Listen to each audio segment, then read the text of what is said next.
focusing on? Okay, yeah, it is. Hello everybody, welcome to my video. My name is Milk, and today I will be discussing my favorite vampire media. And this is my second video on this channel. If you guys like it, then I can make more content like this, just discussing and yapping things, because that's what I do. I don't usually make any sense, and I'm sorry for a lot of cuts, but I hope this is better quality and that I'm doing a better job. Anyways, I have a bunch of physical media of some of my favorite vampire media, like books and movies and stuff like that, but I do not have everything, and the other things I will be discussing that I don't have will be over here. Anyways, but I'll be talking them very shortly in very short synopsises, so I won't keep you here all day. But anyways, let's get right into it. Now, my absolute favorite vampire media movie is Blade, which is played by Wesley Snipes. It takes place in a vampire world where vampires exist and humans don't really know about them, and the main character Blade is a half vampire, half human hybrid, and he is a vampire slayer and absolutely hates his vampire side and tries whatever he can to get rid of it. And he is trying to take down, in this first movie, the vampire overlord who is trying to resurrect the blood god, and Blade is constantly trying to trying to stop these kinds of people, like vampires, trying to kill all of them, and trying to find a cure for himself with Whistler, and there's 3 other movies that take place, but this is also based off comics. I have yet to read, and I really want to read, and I know I'm a fake fan, I probably should. But yeah, it's a really good movie, and if you like action, if you like a lot of blood, if you like a lot of gore, if you like 2000 Matrix-y kind of vibes, then this is a good movie for you. Okay, the next movie that I have is Twilight. I know Twilight is very problematic, and it has a lot of bad connotations of how relationships and abuse works, and it's just a very weird movie in general. It's memed out of the ass, but I personally really like it. I grew up on, Twilight, and I find it comforting. I can turn off my brain and not really think about it when I'm watching it. And I think it's just generally a okay movie. Not like the best, but it's an okay movie. It takes place in Forks, and there is Bella, the main character, who moved there from Arizona to live with her dad, and she meets this vampire, Edward, and there's this weird vampire thing going on where he's like, oh, you can't be a vampire, we can't be together. And she's like, but please turn me into a vampire. He's like, no, I push you away, but come closer, but no, I push you away. And it's like a weird back and forth thing. It can be very annoying at times, but I think overall it's a fun movie to watch, and a vampire 2000s classic in my opinion. So another movie that I have on hand is Hotel Transylvania. It takes place in this Transylvania, I think, and there's this hotel that Dracula and Mavis open up, and to have all the monsters of the world to be able to connect and be together, because humans hate them. It's like the main plot point. Humans absolutely hate them. Well, they think that now. And Jonathan is a human who comes along and finds this place, and Dracula has to try to keep him away from danger and trying to get rid of him, but Mavis falls in love. Blah, blah, blah. Really good movie. Very funny. Very silly. Adam Sandler plays the main character, and a lot of other notable people like Selena Gomez, Kevin James, things like that. The last movie that I have on DVD is Underworld. Main character Selena. I love Underworld. I have a lot of early 2000s kind of movies, not a lot of older vampire movies right now with me, unfortunately. I would like to get them eventually. But Underworld takes place with the main character Selene, and there's a vampire and werewolf world coming on all the time, and she's kind of stuck in the middle of it. Not really stuck in the middle of it. She's a vampire who's defeating people, but has this weird vampire, half werewolf lover thing that's going on. It's very complicated, but it's very entertaining and fun. Okay. Now, the other vampire movies that I like that I don't have on hand that I would like to talk about is Fright Night. Now, Fright Night is a movie that takes place kind of like My Babysitter Vampire kind of vibes, but also like crazy. It's a scary movie, but it's also very entertaining. It's a classic. There's an older 80s version, and then there's a newer 2000s version. There's a second movie where it has Carmilla. I watched all of them. They're very good. But Fright Night takes place with this guy who has has a girlfriend and kind of a loser, but he ends up finding out that his neighbor is a vampire and tries to, like, he's trying to defeat him and trying to make sure, like, he doesn't kill people and, like, kill his mom. And there's, like, this weird, it's, like, a very, I don't know how to describe it, like, it's, like, very kind of like a modern retelling of Dracula a little bit. It's, like, weird, but it's a very good movie, and, like, the special effects are really cool. And, well, not special effects, it's, like, it's practical effects, and practical effects are really cool, especially in the older movies. And the cover art is awesome. I love it personally, and I want to get a poster of it. Okay, and the next movie that I will be talking about is Van Helsing. I love Van Helsing. It is such a good movie. I love it. The main guy who played Wolverine plays it. I'm very bad at names. Hugh Jackman. And he is Van Helsing, and he is assigned in this part of the story to go to Transylvania to defeat Dracula. And he defeats a bunch of different monsters, and he has this, like, sire that helps him. And there's this main character, Betty, that she is, and the vampire woman, oh my god, they're so hot. And then Dracula himself, and then there's, like, they're trying to defeat him, and there's a werewolf, and then he becomes a werewolf, blah blah blah, bunch of stuff. Really cool, recommend watching it. And then there is also Sinners. Sinners came out in 2025. It is the perfect vampire movie. It has blues, it has folk music, like, main fully cast is black people, which you don't really typically see in these kind of movies. Like, and it takes place in the 1920s, and there is, like, this vampire that is, like, killing, I think he's kind of supposed to be Dracula, but it's, like, also, like, a lot of the vampires, like, becoming Klan is, like, an allegory for, like, white supremacy and white privilege and things like that. And I think it's beautiful. I think it's a really cool movie, and it has such great music. I have it in my playlist, like, the freaking, like, I Lied to You is such a good song. It's so good. And I like the fact that, like, it incorporates music, no matter what, can spark a flame within anybody, but also attract evil. But he does it anyways, because it's his passion. Next movie that I want to talk about is Dracula in 1985. Dracula in 1985 is a classic vampire movie. I feel like everybody has watched it before. And it takes place, it's just basically a Dracula retelling, and I really like the cinematography in it, and the fact that it's so beautiful, and Dracula, when he's, like, more normal, looks really pretty. And I have, like, a shirt of it too. It's really cool, and it's just a really great movie. I don't really know how to describe it. Next movie I want to talk about is Dark Shadows. What's his name? The guy who played Pirates of the Caribbean. I'm so bad at names. I'm so sorry.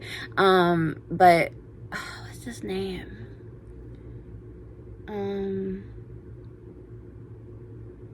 I can't remember. I'm so sorry. The heat is getting to me, but there's basically this main character, and he gets turned into a vampire with this evil witch, and he gets locked in a box. He eventually gets let out because they're making a McDonald's or whatever, and he finds his way back to his home.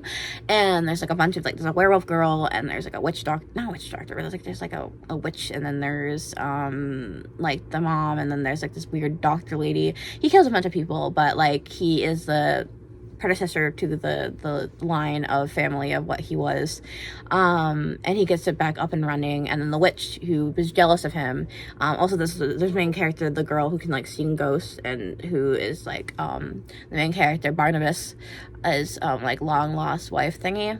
But it's a really good movie, and I highly recommend it. Next movie is also kind of controversial. It goes in the light of, like, Twilight. It's very camp, and it's very like, written for young audiences, even though it has adult themes, like girly pop vibes. It's a Vampire Academy. It's a very interesting movie, to say the least. The main character is this vampire royalty, and her vampire protector. There's vampire protectors who are, like, I think kind of vampire-y, but they have, like, superhero powers. I think they're, like, very strong naturally, but I think they're human. And then the vampires, and then the Segoy, I forgot. I can't really remember the names. But there's, like, the evil vampires, and then there's, like, the good vampires who are, like, don't turn evil. I think there's, like, the natural born vampires and the ones who get turned into vampires. or I don't remember. I think that I don't remember exactly how it works, but it's an interesting concept of how vampire culture could work, and maybe there's different evil like culture shocks and like how they are, and it's interesting. It's an interesting movie. I highly recommend it if you're into like kind of shitty, like this is obviously written for young audiences kind of vibe, but also like entertaining in kind of a way. Okay. The next thing I want to talk about is some of my favorite vampire media is some anime and manga. Some of the things that I have here is I have the case study of Vanitas. The case study of Vanitas is a really, really good book. I can actually show you some pages. It's very beautifully illustrated, if I do say so myself. And I can read the back to you. I probably should just read the back because I'm so bad at displaying descriptions. I'm so sorry. I'm trying to pull this out of my head. Rumors of roaming around the Book of Vanitas, a clockwork grimoire of a dubious reputation, draw no Noe, I don't know how to pronounce his name, to Paris. What awaits him in the City of Flowers, however, is not long hours treading, the pavement of rifling through the dusty bookshops in Earth's search of a tome. Instead, his quarries comes to him, in the arms of a man claiming to be a vampire doctor. Thrust in a conflict that threatens the peace between humans and vampires, will Noe cast in his lot in the curious and slightly unbalanced Vanitas in his quest to save vampire kind. It's really entertaining. I like it a lot. Next book that I have is Veronica, New Blood. It's like an Archie vampire book. I'm so sorry there's dogs in the background. My parents are home and I can't do anything about it. But Bruder's own bombshell bloodsucker is back following the events of the jughead and vampire hunter Veronica crossover. Veronica returns to her own uterus, still a vampire. She's not the same and she knows it. And now she needs answers, but she may not be ready for what she's about to discover. And I can show you some of the little things. The artwork is so beautiful. Like, dude, I love it so much. So nice. Another book that I really like that many people probably haven't heard of, but it's called When I Arrived at the Castle. This is a very like Yuri lesbian book about a vampire and kind of like a cat thing. It's like it's very kind of hard to explain, but it has a lot of blood and gore that I don't think I can really show you, but the artwork is beautiful and I can read back to you. Like many before her that had never come back, she's made it to the Countess' castle, determined to snuff out the horror. But she could never be prepared for what hides within the turrets. What unfurls under the fluttering flags, Emily Curl has fashioned a rich gothic horror changed by the eroticism that doesn't just make her skin crawl, it crawls into you. Some other books that I really like are... Oh, wait, I have it right here, actually. I'm dumb.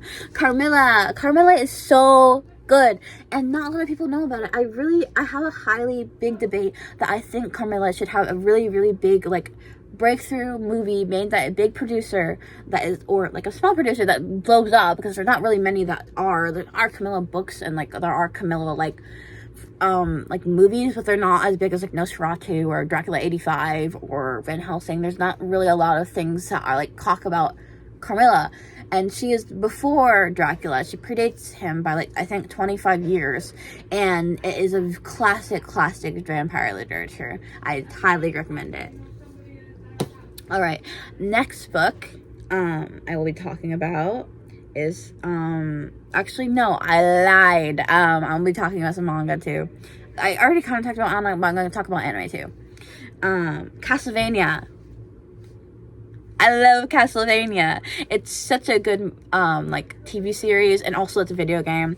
And the video game is kind of frustrating to get through, but the freaking anime, the TV show, is immaculate. I love it so much. It has such beautiful art. The visuals are stunning. The story is compelling.